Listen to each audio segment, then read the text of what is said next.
pagi. Hari ini kita akan membahas suatu materi mengenai hakikat komunikasi lintas budaya. Kali ini kita akan membahas 3 poin utama, yakni konsep identitas budaya, komunikasi lintas budaya, serta peluang untuk beroperasi melintasi batas budaya. Oke. Yang dimaksud dengan identitas budaya adalah pemahaman tentang sesuatu yang identik maupun gambaran yang terkait dengan budaya.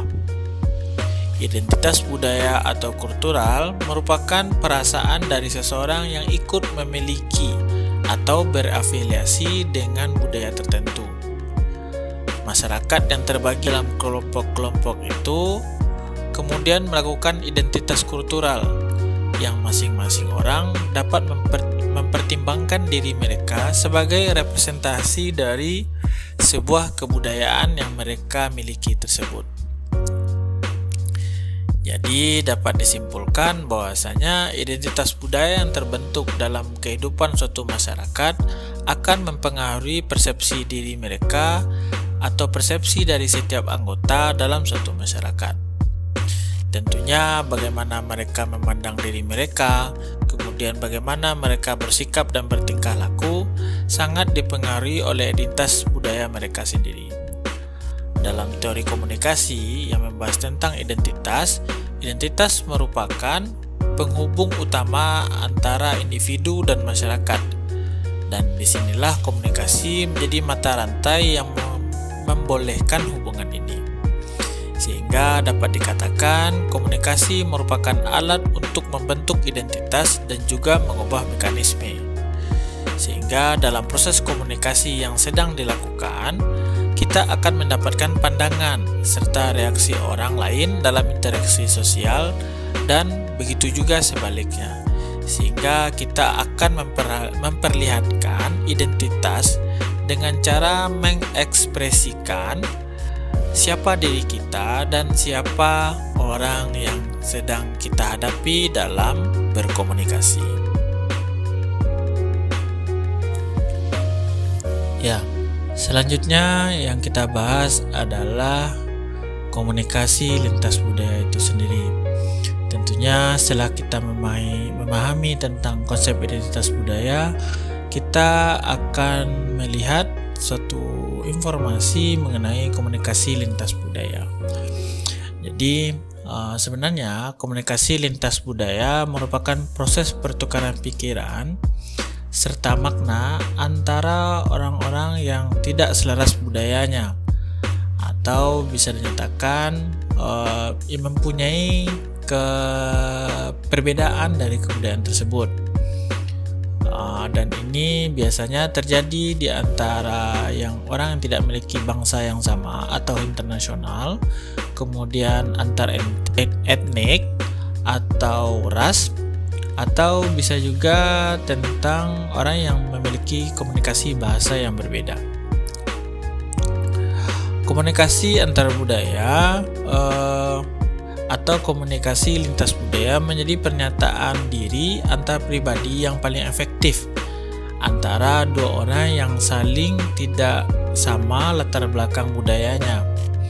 Komunikasi lintas budaya pada pengertian yang lebih luas lagi artinya pertukaran pesan yang disampaikan secara lisan, secara tertulis, secara visual, atau bisa jadi secara pola pikir yang sederhana yang tidak sinkron latar belakang budayanya.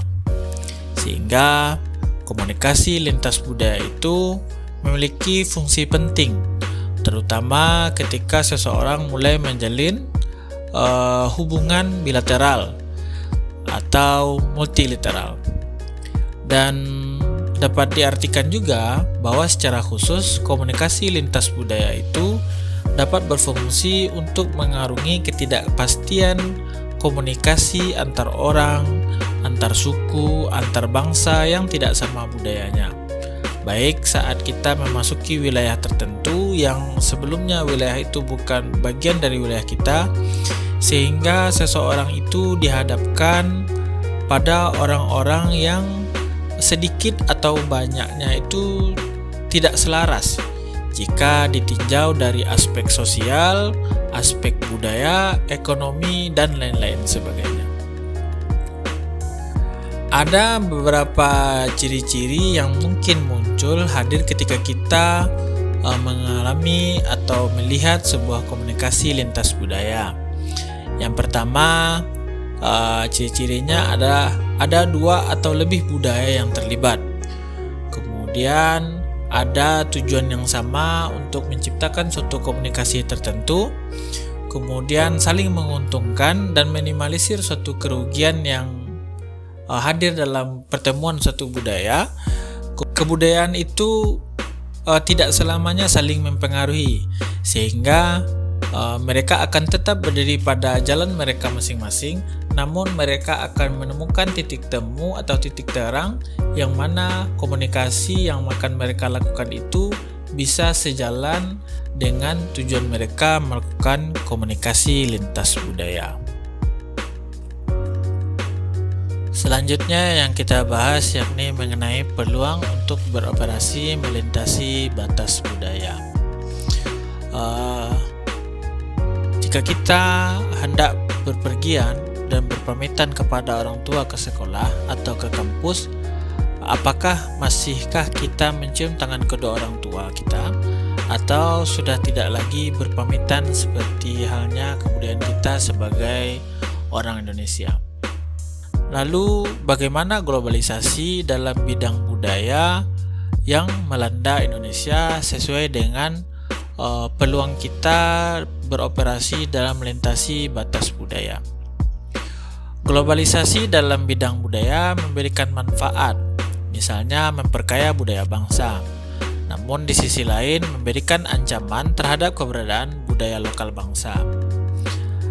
Ada beberapa contoh keberagaman yang mungkin bisa mempengaruhi peluang kita atau peluang budaya lokal untuk mengglobal, dan begitu juga penyerapan budaya asing yang akhirnya menggerus pada budaya lokal bangsa.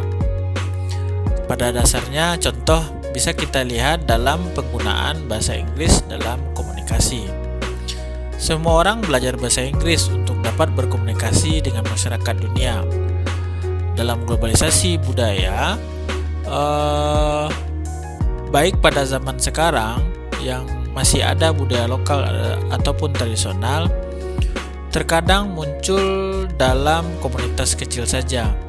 Mereka terpaksa terpaku dalam ruang waktu yang sempit, sehingga dikhawatirkan budaya lokal itu akan habis dan akan mulai hilang di zaman. Namun ketika budaya global sudah melintasi ruang dan waktu dengan berbagai macam bentuk, misalnya dalam bentuk teknologi dan komunikasi, tentunya budaya global itu juga akan merambah dan akan mengikuti arus globalisasi tersebut. Sehingga dengan globalisasi semacam ini, pelan-pelan budaya lokal pun akan bergeser. Tantangannya adalah kita sebagai orang yang berada pada kebudayaan tersebut akan berusaha untuk mendobrak bahwasanya budaya lokal ini mampu bertahan. Masyarakat seharusnya lebih selektif dalam memilih budaya luar dan lebih optimal dalam mengangkat budaya-budaya lokal kepada budaya-budaya luar tersebut. Budaya lokal juga harus diangkat kembali agar tidak tergerus dan hilang akibat globalisasi yang datang. Upaya yang dapat dilakukan diantaranya dengan mengadakan berbagai macam pameran, seminar, lomba kebudayaan, dan masih banyak lagi jika bentuk komunikasi yang dihadirkan dalam lintas budaya itu adalah semacam bentuk benda.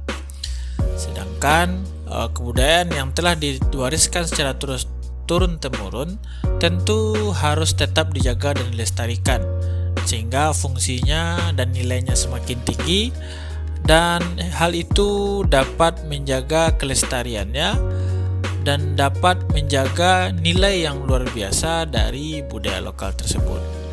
Peluang-peluang inilah yang nanti akan membawa kita sebagai seseorang yang masih terus membawa pengaruh positif terhadap kebudayaan kita. Dan hal itu dapat kita lakukan dengan cara menyaring setiap budaya asing, kemudian mempromosikan budaya asli, menyukai dan menggunakan produk asli, memperkuat persatuan dan kesatuan, kemudian mematenkan setiap kebudayaan agar tidak diambil oleh bangsa lain, dan terakhir adalah meningkatkan kualitas dari nilai-nilai dalam kebudayaan tersebut. Sehingga berdasarkan hal itu dapat kita ambil kesimpulan bahwasanya sebuah identitas pada sebuah budaya akan memiliki peran penting dalam komunikasi lintas budaya. Dan ketika sebuah identitas kebudayaan itu beroperasi dalam batas budaya, mereka akan dapat bertahan sejauh mana masyarakat penuh. Wabillahi taufiq wal hidayah. Assalamualaikum warahmatullahi wabarakatuh.